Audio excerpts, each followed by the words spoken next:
astute investigators of the Russiagate phenomenon. He was the one who interviewed Luke Harding, who penned that horrible Guardian article that we debunked here. He was the interviewer of Harding, and Luke wrote a book called Collusion, all about the collusion between Trump and Russia. And except he didn't have any evidence for it, and to the point where when he was asked for it, he just left the interview. Aaron Maté is here with us right now. He now currently writes for The Nation magazine. Hi, Aaron. How are you? Hey, Jimmy. How you doing? I'm doing great. Thanks for being with us. I want to talk to you specifically today about the Mueller released on Tuesday night his sentencing memo or guideline for Flynn, right? So now let's remind people Flynn was indicted for lying to the FBI, and what he was accused of doing was talking to the Russian foreign ambassador to the United States, Sergei. How do you say his name? Sergei Kislyak. Kislyak. There you go. And but what the other part of that story is never told is the reason why he was reaching out to the Russian ambassador was he was doing it on behalf of Israel and Netanyahu. They wanted the Trump campaign to talk to Putin to do their bidding of Israel at the UN. They always leave that part out. So the real collusion there, by the way, Russia didn't go through with it. They didn't honor Flynn's request. So the real collusion there is between Israel and the Trump, but no one ever talks about that, which is kind of interesting. So he was charged with lying to the FBI, and so now he's cooperating with the Mueller investigation. So Mueller released again on Tuesday his guidelines for sentencing, what he thinks Mueller should get. Turns out he doesn't think he should get anything. And so I just want to point real quickly, Aaron, I'm going to show you how Politico covered this, and then I'm going to get your reaction to how they covered it. So Politico says, what the Flynn memo tells us about the Mueller investigation. And it says the sentencing memo, in its own low-key way, signals that Mueller is taking the collusion seriously and pushing forward with it. Now, I think it actually says the opposite, but it also the Politico also goes on to say the third issue. So there's three things that they're dealing with Flynn. One of them is collusion, one is obstruction of justice, and the other one is a criminal investigation. We don't know exactly what that is.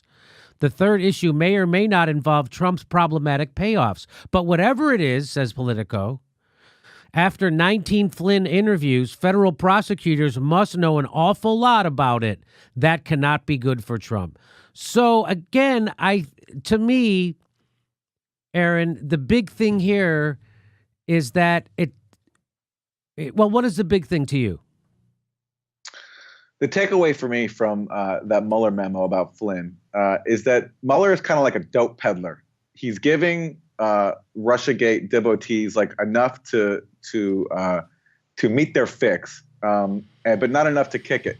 So he redacts a whole bunch of stuff, which then leaves it up to the imagination what exactly Flynn cooperated on that Mueller is not telling us. But what it certainly does not tell us in that memo that was released is anything concrete about collusion. Like, people can imagine that it might be there behind those redactions, but the fact is, there's one distinction that I think is important to note out. So Mueller says that Flynn has provided substantial assistance in a case that has nothing to do with his Russia investigation. That's the unspecified criminal matter that you alluded to. And that section is entirely redacted. So here, let me show. If you go to my computer, Arnold, I'll show the people. This is that section. And it says the defendant has provided substantial assistance in a criminal investigation. So we don't know exactly what that criminal investigation is. A lot of people have speculated what it is. Let's not worry about that. But here is the part about collusion. This is from the Mueller memo. And in it says the defendant has also assisted with. So there's a different level of assistance there. The assistance in the criminal investigation is substantial. The assistance in the collusion investigation is just he assisted. So it's a much lower level, right? Am I correct to infer that? Well, see, that's what I inferred upon reading it. Now there are like I have heard from legal experts who say that I'm reading too much into it in noting that, but then I've heard from others who say that actually that does look like an important distinction. So I'm actually not sure what to conclude from that, but I just think it's worth pointing out. And regardless, the point is that like this entire section is redacted on an unrelated criminal matter, and that's what Mueller puts at the top. And that what that likely is about lobbying, Flynn's lobbying when it comes to Turkey, and possibly his cooperation against other people who were involved in that. Which is totally separate from the Russia investigation. And then when it gets below that to the Russia investigation, that's when Mueller says that Flynn has also assisted, and there is some parts detailed there about like the period during the transition, which again is after the campaign, which is Mueller's mandate, is what happened during the campaign. But Mueller says that Flynn assisted on matters related to the transition, so the period after the election, and then there's some other parts that are redacted.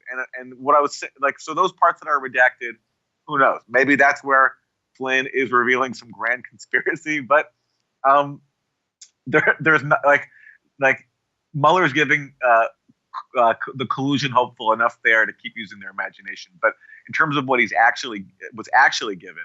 And not a subject of speculation, is there's nothing on collusion so far, and that's been the case 2 years into this investigation.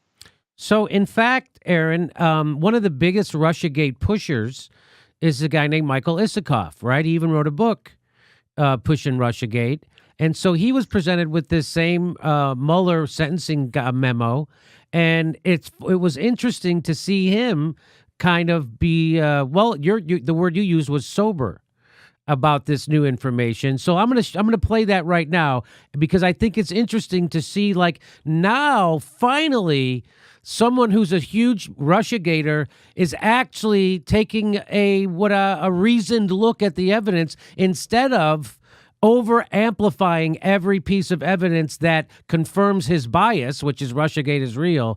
Now he's actually taking an objective look at it, and watch what it sounds like on a panel at CNN. Here we go.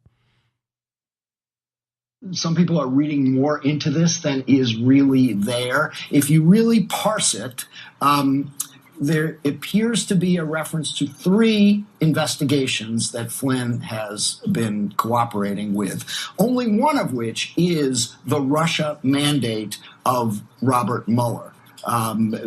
Coordination between the Trump campaign and the Kremlin. The other 2 are other criminal investigations that it appears Mueller has farmed out to other U.S. attorneys or other prosecutors in the Justice Department. And if you look at the wording and how Flynn's cooperation is described in each of these 3, you see the phrase substantial assistance in the criminal investigation, non-Russia. That suggests Flynn has provided information about somebody else. He's fingered somebody who they can bring prosecutions against. When you get to the Russia portion, they don't use the phrase substantial assistance. They say has also assisted. And then in the third matter, they say has provided useful information. So that tells me that we don't necessarily get from this evidence that Flynn has dimed somebody out on the core Russia investigation. He's fingered others about something else.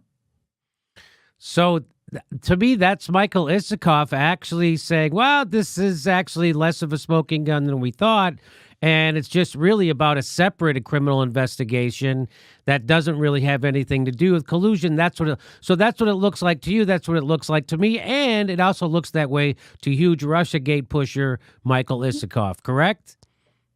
Yes. Let me say one word in defense of Isikoff. Now, I've had him on The Real News when I was there, and we had some testy exchanges. But of all the journalists who have been covering Russiagate extensively, and I know he had a book called Russian Roulette, co-authored with David Korn, who is a much more, I think, vocal collusion proponent than Isikoff is. I've always found Isikoff to be the most serious of that whole bunch, and he's a very accomplished reporter. I mean, he wrote the definitive book called Hubris on the Bush administration's fixing of intelligence to justify the war in Iraq. So I've always thought Isikoff to be somewhat sober for still being in that crowd. And so I'm not surprised to see him there offering some reasoned analysis, and we'll see. I mean, again, there are redactions in that Mueller thing, so who knows what's there. But in terms of what we can go on, it just, there doesn't seem, it's not there right now. Okay. All right. So we'll stay tuned. And what's happening actually today is that Mueller is dropping more sentencing recommendations for Cohen, right, who pled guilty. And is there someone else that he's dropping a recommendation for? Yes. So Paul Manafort as well. Okay. And, Paul. yeah. All right. So we'll have you back on and talk about that as soon as we find out more about it. Thanks for being on, Aaron. Thanks, Jimmy. Our next live Jimmy Dore show is February 1st in Burbank, California. Go to jimmydorcomedy.com for a list of all our live shows, and please become a premium member if you can. Become a patron. It's the way we support this show because they're coming at us, and we give you bonus. We give you hours of bonus material every week. Check it out. Become a patron. And if you can, make sure you're still subscribed. They unsubscribe people every day. I know it sounds crazy. It only takes a second. Please make sure and click that bell when you subscribe so they'll send you a notice